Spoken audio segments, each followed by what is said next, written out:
Welcome to part 5 of our holiday of a lifetime. In this video, we enjoy a day in Taipei with a tour guide that showcased his karaoke skills. Well, hello, I'm Rhonda. And I'm Andrew. And welcome back to our 5th video, which shows our adventures in Taipei, Taiwan. We arrived very early and witnessed an amazing, beautiful, sensational sunrise.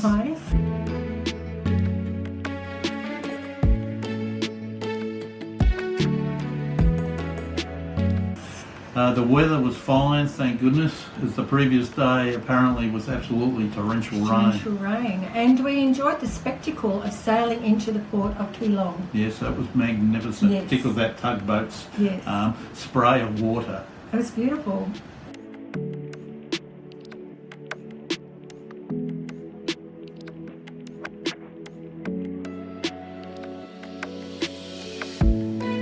After disembarking the ship, we were met with this beautiful display of a ceremonial welcome dance.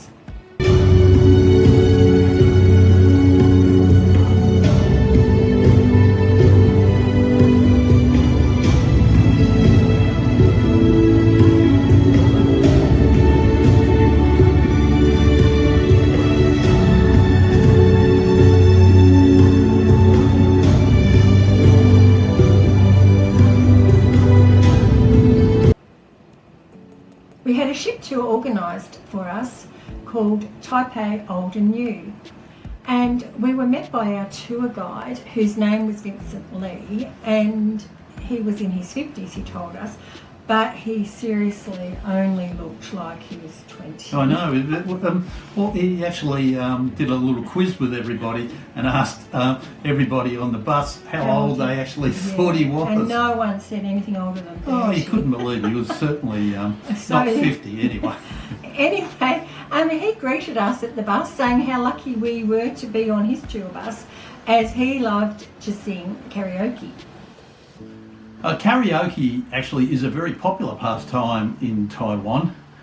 People travel on specially designed buses equipped with video screens and sound systems with no destinations at all, but they just travel around in buses for hours singing karaoke. It's a really popular pastime. And we were very lucky because Vincent actually sang 2 songs for us in the morning, and then we had another 2 songs on our way back to the bus. Oh, yes. To the ship, sorry. Yeah, and he insisted that we all listen, and he encouraged us all to take videos. So we have a little video of him, so enjoy this. Oh, he was gorgeous. 抒情画笔锋能沾沾，凝神描绘的牡丹，一如你初衷，冉冉檀香透过窗，心事我了然，宣纸上走笔字是各一半。是旅途韵味被细藏，而你嫣然的一笑。Our first stop was at Old&NewTaipei, which is an historic house and museum. Old&NewTaipei Historical House and Museum was built by the Lin family in the 18th century. By 1978, the building, originally located in the Diam district, had fallen into a state of disrepair. It even failed to be registered as an historical site. After many petitions, Taipei City managed to relocate the building and rebuild it. It was opened to the public as a museum in May 2000.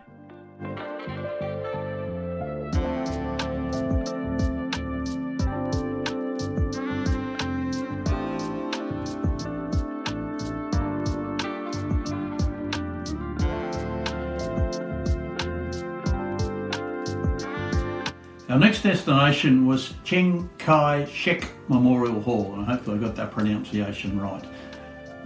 This monument is surrounded by a large park and stands at the east end of Memorial Hall Square.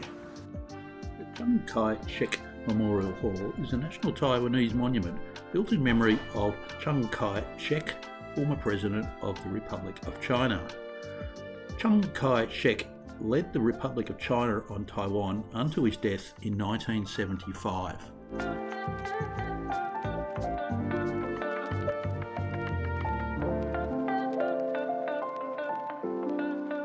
The memorial hall is white with 4 sides.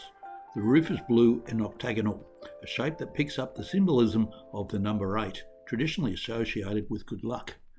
2 sets of stairs, each with 89 steps to represent Chung's age at the time of his death, lead to the main entrance.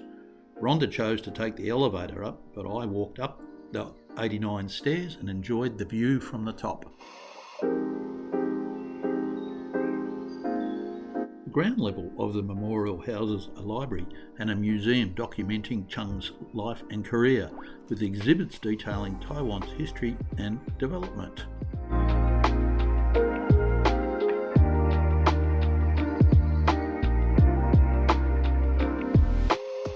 The upper level contains the main hall, in which a large statue of Chiang Kai-shek is located, flanked by 2 guards, who are completely motionless and still for their entire shift. The 2 guards are replaced in the ceremony every hour, and we have a snippet of this 10-minute ritual.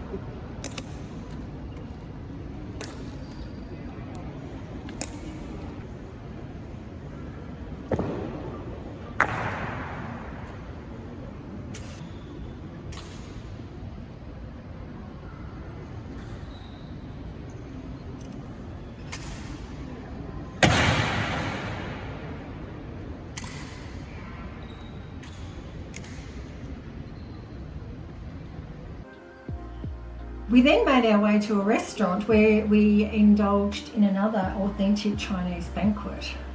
Such dishes included honey barbecue pork, pineapple shrimp balls that were served in a pineapple, and we had a steamed snowflake fish. And this was all extremely delicious. Yes, well, I really enjoyed it. And there was a few people that didn't. They weren't quite as adventurous, but it was me and another guy, I remember, who was just hogging in, taking in all the dishes that weren't eating everything. everything. But no, it was fantastic. Loved it. It was very nice dinner, but lunch.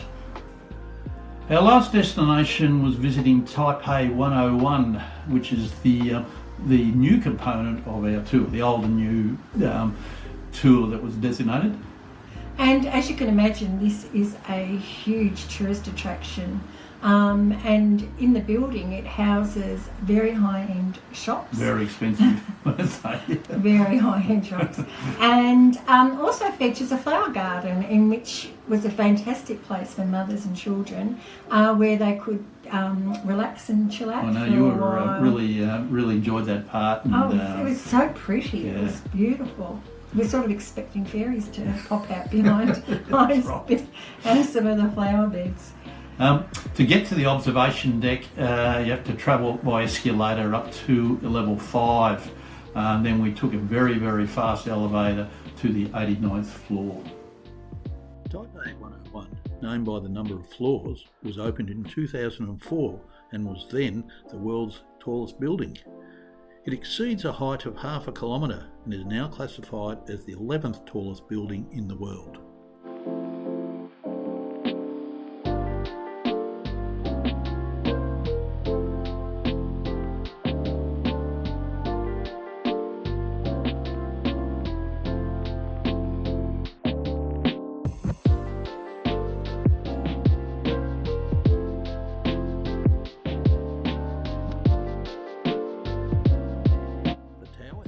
Offices, restaurants, and is adjoined by a multi-level shopping mall.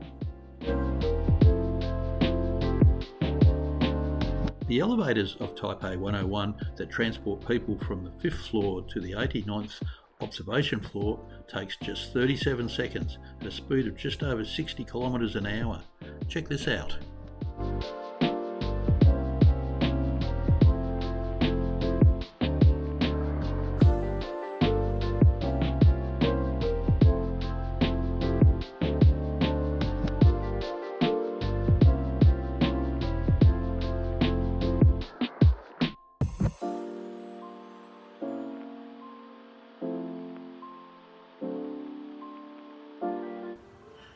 When we arrived on the observation deck, which is floor 89, we were quite amazed by the 360-degree views overlooking the city of Taipei. Oh, that was absolutely mesmerising.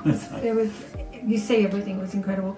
But me being quite scared of heights, I was quite happy to stand back a bit. Well, the windows, because the windows are floor to ceiling, so Yes. You really do feel like you're on the edge. But you're very brave, you went right up, right up to the edge. I also went up to another floor, which is an open air deck, which is out in the open, which was very spectacular as well. Very high boundaries or fencing, of course, you can imagine, can't fall over, but that was terrific as well. Taipei 101 is designed to withstand typhoon winds and earthquakes that are both common in Taiwan. The solidity of the building is underpinned by a 660-tonne steel pendulum that serves as a mass damper. Suspended from the 92nd to the 87th floor, the pendulum sways to offset movements in the building caused by strong gusts and earthquakes.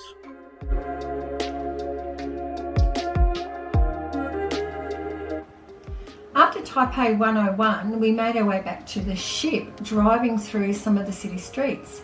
And it certainly looked like to us that everybody was looking at their mobile phones, even people on motorcycles. Yeah, I don't know if the laws of banning mobile phones in cars apply to Taiwan. Oh, they were just driving along like this.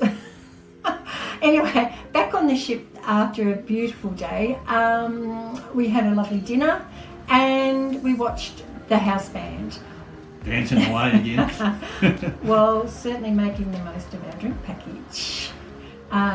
Drinking 1, 2, or maybe 4 drinks. Henschke Reds, I think. Henschke, which is Australian wines, which we thoroughly enjoyed, but as part of our premium drinks package. They went down very well after a long day off the ship.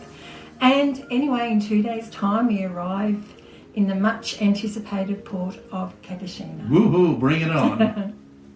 We hope you enjoyed part 5 of our holiday of a lifetime. In our next video, we arrive in Japan for our 11-day exploration of this fantastic country, the first stop being the southern port of Kagoshima.